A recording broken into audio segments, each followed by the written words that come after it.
राधे राधे। श्री जी माधुरी channel में आपका स्वागत है। माता रानी की कृपा सदैव आप पर बनी रहे।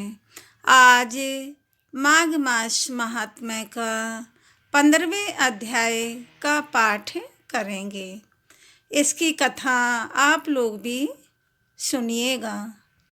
दत्तात्रेय जी बोले, हे राजन, प्रजापति ने बड़े बड़े पापों के नाश के लिए प्रजा हित निर्मित प्रयाग तीर्थ की रचना की। सफ़ेद गंगा जी और काली यमुना जी की जलधारा में स्नान का महात्म्य भली प्रकार सुनो। प्राचीन काल में ब्रह्मा जी ने पाप रूपी पशुओं की रचना करके सरस्वती से युक्त सफ़ेद और काली धारा बनाई और उनके संगम पर ब्रह्मलोक की रचना की। यदि सैकड़ों पाप करके भी कोई गंगा यमुना के संगम पर मकर के सूर्य में माघ मास में स्नान करता है, वह गर्भ योनि में नहीं आता और आवागमन के चक्र से मुक्त हो जाता है। भगवान विष्णु की विचित्र लीला है। हे राजन, माघ मास में प्रयाग तीर्थ स्नान सब पापों को नष्ट कर देती हैं। देवमान लोकों में अनेक भोगों को भोग कर मनुष्य पर ब्रह्म में लीन होता है। उसके पुण्य की गिनती चित्रगुप्त अच्छी तरह से नहीं जानते। 100 बरस तक निराहार रहकर योगाभ्यास करने के बराबर फल माघ मास में प्रतिदिन स्नान करने से प्राप्त होता है। रवि ग्रह में, कुरुक्षेत्र व पुष्कर में सैकड़ों मन सोना दान करने के बराबर जो फल सैकड़ों अश्वमेघ यज्ञों तथा हजारों राजसूय यज्ञ करने से प्राप्त होता है, वही माघ महीने में गंगा यमुना के संगम पर त्रिवेणी में प्रतिदिन स्नान करने से प्राप्त होता है। क्योंकि शास्त्रों में कहा गया है कि पृथ्वी पर जितने तीर्थ तथा नदियां हैं, वे सब माघ मास में त्रिवेणी स्नान करने के लिए आती हैं और सब तीर्थ पापियों के संग दोष से अशुद्ध हो जाते हैं। माघ मास में वे पवित्र हैं, अतः स्नान करने से वे सब पाप रहित हो जाते हैं।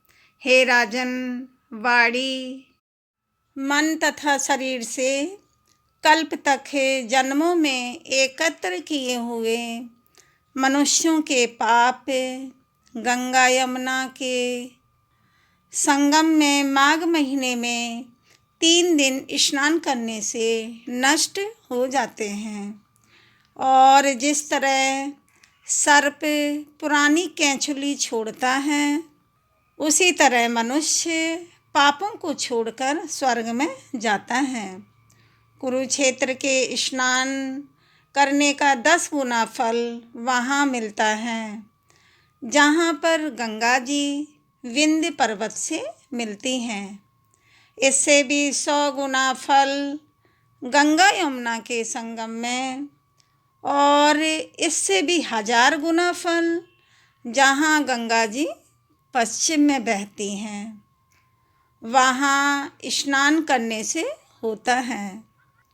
हे राजन, वहाँ गंगा जी केवल दर्शन से ब्रह्म हत्या आदि पापों को नाश करने वाली हैं।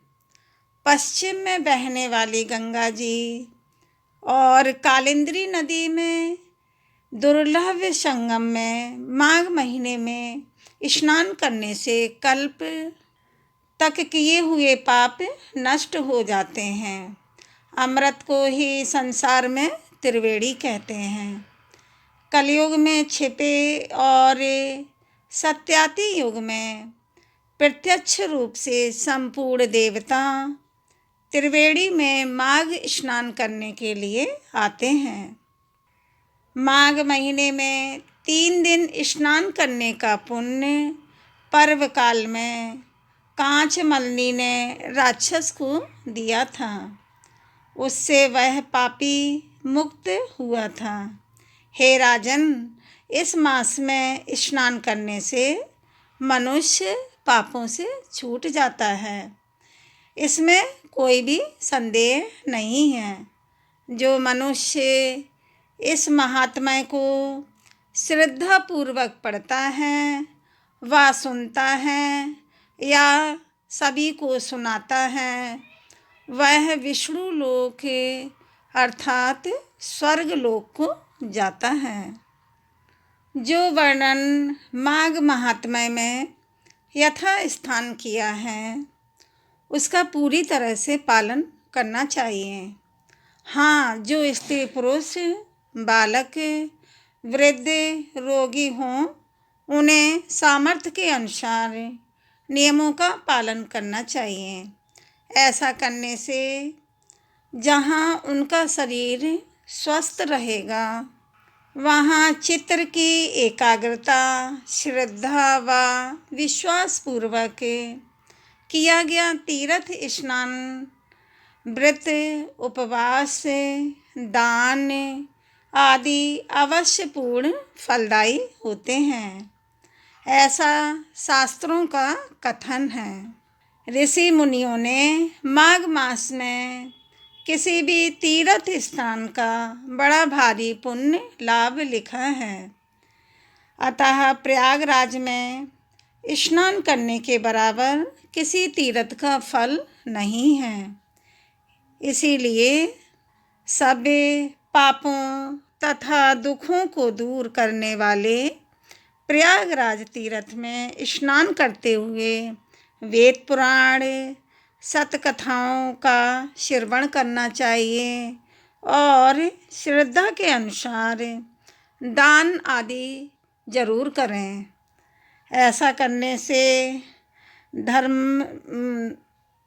धर्मपरायण स्त्री पुरुषों को काम, क्रोध, मद, लोभ, मोह, अहंकार, ईर्ष्या, द्वेष, छल, कपट, निंदा, असत्य, हिंसा, चोरी, जुआ तथा मद्यपान आदि दुर्गुणों व अशुभ कर्मों का त्याग करके मन, कर्म, वचन से प्राणी मात्र का हित चाहते हुए माघ मास में किए गए शुभ कार्य अवश्य फलदायी होते हैं।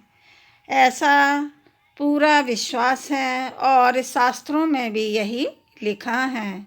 इसीलिए माघ मास महात्म्य में प्रयागराज में संगम में स्नान करें और दान पुण्य अवश्य करें। अगर आप कहीं किसी पवित्र नदी में नहीं जा पा रहे हैं तो घर में नहाने वाले पानी में गंगा जल मिला लें या यमुना नदी का जल हो तो यमुना नदी का जल मिला लें।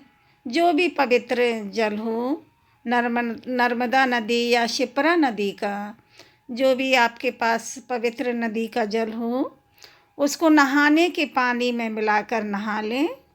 उससे भी माघ मास का पूरा फल मिलता है। माघ मास महात्म्य का 15वां अध्याय समाप्त हुआ। वीडियो को लाइक, शेयर, सब्सक्राइब करें और कमेंट में राधे राधे लिखें। बोलो भोले बाबा माता पार्वती मैया की जय। धन्यवाद। राधे राधे।